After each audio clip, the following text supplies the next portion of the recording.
গত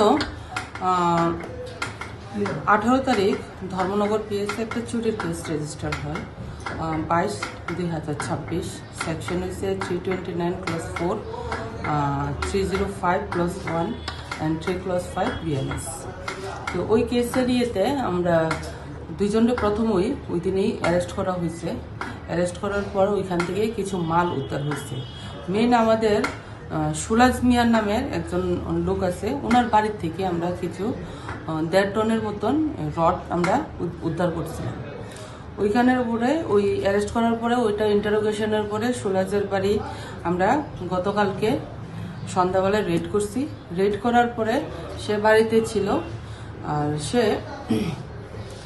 পুলিশে অ্যাটাক করার চেষ্টা করছিল দাও দিয়া, তথাপি সে ওইখান থেকে করে পুকুরে গিয়ে ঝাঁপ দেওয়ার পর ওইখানে আমাদের অফিসার তার করে অ্যারেস্ট করা হয়েছে। তো সুলাজে আনার পর সুলাজের ইন্টারোগেশনের পর সুলাজের থেকে আরেকটা আমরা নাম পাইলাম আব্দুল কালাম এলাইস কালাম।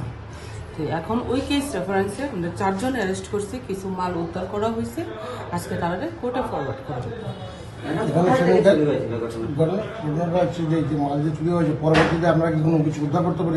হ্যাঁ হ্যাঁ, যে সুলাজের বাড়ি থেকে আমরা প্রায় 1.5 টনের মতন রড উদ্ধার করছি। আপনার এখানে যে দুজন আছে এর মধ্যে দাদে যে আক্রমণ করার চেষ্টা করেছে সে সুলাজ মিয়া। অপরজন হয়েছে আপনার আব্দুল কালাম।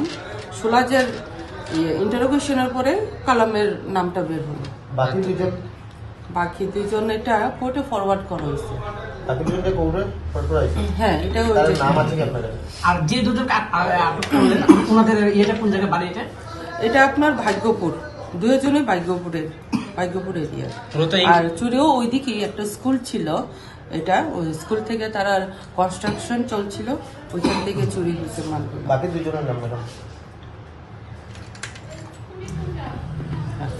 মূলত এই কেসে এখন পর্যন্ত কতজনকে আপনারা? এই কেসে এখন অব্দি 4 জন অ্যারেস্ট করা হলো।